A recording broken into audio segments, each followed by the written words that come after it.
देश आजाद हुए 6 दशक बीत चुके हैं, लेकिन विकास की कहानी आज भी अधूरी है। इस बीच तमाम सरकारें आई और गई। उत्तराखंड अलग राज्य भी बन गया,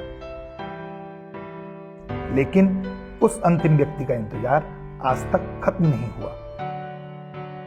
वो अंतिम व्यक्ति जिसके नाम पर सियासत का पूरा खेल रचा जाता है, वो अंतिम व्यक्ति जिसके नाम पर सत्ता के गलियारे रोशन होते हैं, वो अंतिम व्यक्ति जिसके नाम पर पूरा राजतंत्र चलता है। किसी ने देखा है वो अंतिम व्यक्ति? क्या है उसकी हालत, क्या है उसका दर्द और क्या है उसकी जरूरतें? सियासत की इस चकाचौंध से दूर पहाड़ पर उस अंतिम व्यक्ति को ढूंढने हम निकले तो अपने कमजोर कंधों पर पहाड़ सरीखा बोझ लिए वो किस हाल में है यह खुद देखिए। उसकी व्यथा कथा, उसकी खुद की जुबानी। हमारे राज्य में इस भारत उसमें बदर नहीं पड़ रहा है। अंग्रेज आ जाता चाहे आप मेरे लिए जेल कर दें, यहाँ अंग्रेजी थी।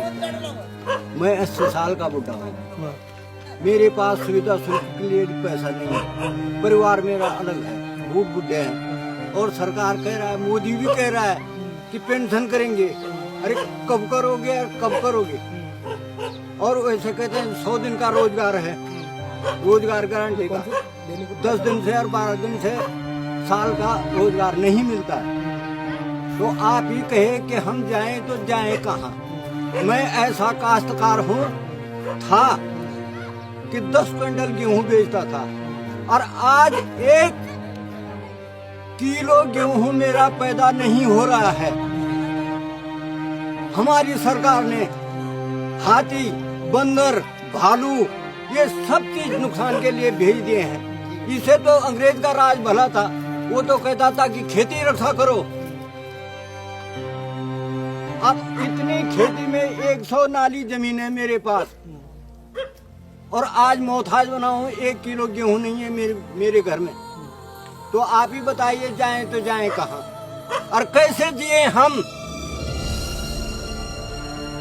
केले के बड़े बड़े बगीचे थे, आज वो खत्म कर रखे हैं और रो रहे हैं अपनी दशा के लिए।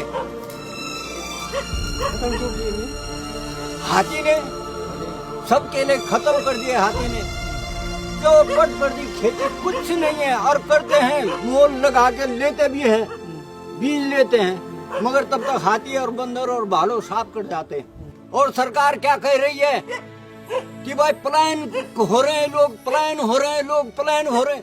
अरे भाई यहाँ जब तुम हमको खुद रहने के लिए नहर टिकने दे रहे हो, भालू, बंदर, हाथी सब यहाँ छोड़ रखे हैं, तो हम जाएं तो जाएं कहाँ? भाई मजदूरी भी वही होती है, आदमी भीख भी वही मांगता है, रोटी भी वही मांगता है जहाँ मुनीसर रहते हैं। अब जब यहाँ कोई रोटी का कोई साधन ही नहीं है तो यहाँ से जाएगा ही। हमारे गांव में लाखों टन अनाज होता था और आज 1 किलो भी अनाज किसी के पास नहीं है पूरे गांव में। अब बुढ़े आदमी के लिए दिहाड़ी भी नहीं है। जब खेती में कुछ नहीं हो रहा है तो मैं दिहाड़ी करता, तो दिहाड़ी भी कहाँ से करें? पहाड़ ना क्या भारी होना है। और सुनने में आया कि पेंशन होती है, बुढ़े आदमी की पेंशन होती है, तो पता नहीं भाई कहीं सुविधा सुलभ की जरूरत पड़ती है। आपको नहीं मिलती पेंशन? नहीं, मुझको पेंशन नहीं मिलती है। 80 साल की मेरी उम्र हो चुकी है और हमारे नेता लोग कह रहे हैं कि गांव से लोग सब पलायन कर रहे हैं, पलायन कर रहे हैं। अरे भाई गांव में किस आधार से रहे हम? या हमारा गांव का बदलाव हो जाता तो बदलाव तो सपने में भी नहीं हो सकता है। ये सब नेताओं की बकवासबाजी है। एक से एक नेता आते हैं, लुभाना दे जाते हैं और फिर उनका 5 साल तक पता ही नहीं चलता है। 5 साल के बाद तभी आते हैं वो जब फिर वोट का टाइम हो जाता है। किसके पास जाएं? तो साहब ऐसा है कि ये गवर्नमेंट हमें जहर देके मार देना चाहिए। खुद गवर्नमेंट को जहर देके, और आप खुद परिस्थिति देख चुके हैं और गांव में आके,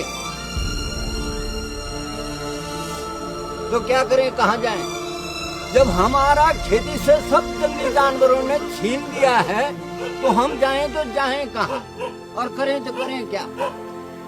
बाजारी में तो जाएंगे, भीगी तो मांगेंगे, अब चोरी करने की हिम्मत है नहीं।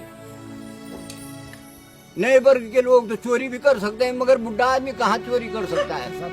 विभाग से कहा जाए और उन नेताओं से कहा जाए जो वोट मांगने के लिए आ रहे हैं, उन नेताओं से कहा जाए कि भाई इनका क्या होगा। और तुम इनका बेवकूफ क्यों बना रहे हो कि गांव छोड़ के पलायन हो रहा है, पलायन हो रहा है। अब 2 लड़के मेरे ही भी पलायन हो गए हैं। अरे वो भी कहाँ, झुग्गी झोपड़ियों में मजदूरी कर रहे हैं। गांव में तो मजदूरी भी नहीं मिल रही है। अजी घोषणा में तो ये ऐसा हो रहा है जो ऊपर से टीवी में, रेडियो में घोषणा आ रही हैं, उससे तो ये पता चल रहा है कि हम स्वर्ग में हैं। हम क्यों जाएं कहीं? हमें क्या जरूरत है कहीं जाने की? हमें तो सरकार सब कुछ दे रही है। 100 दिन का रोजगार है तुम्हारा, 100 दिन का रोजगार है। अरे कहाँ है हमारा 100 दिन का रोजगार? अब जैसी मुसीबतें मेरे पर हो रखी हैं तो मैं जहर खा के मरूंगा कि या नहीं मरूंगा?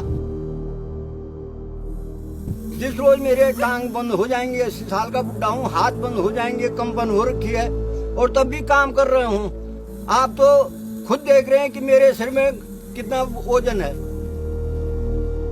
और तब भी पेट भर के लिए राशन नहीं है, भूख से मर रहे हैं, तेल छोंकन कुछ नहीं है। तो साहब जिए तो जिए कैसे?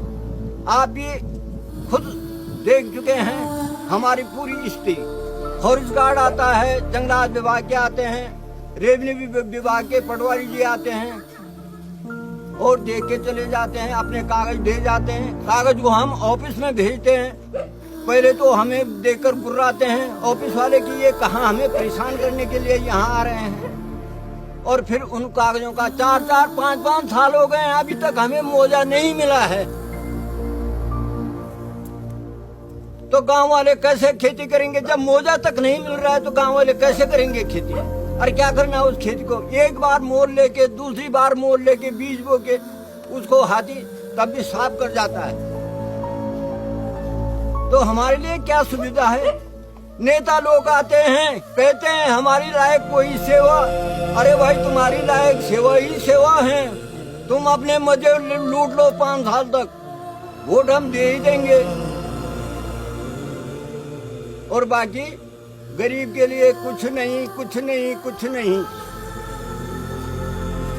अगर नहीं अभी जानते वीडियो की यदि आपको भी लगता है कि इस अंतिम व्यक्ति की बात प्रथम व्यक्ति तक पहुंचनी चाहिए तो इसे पहुंचाइए वहां तक। कोई गण दो मेरा दुख, कोई सुन दो मेरी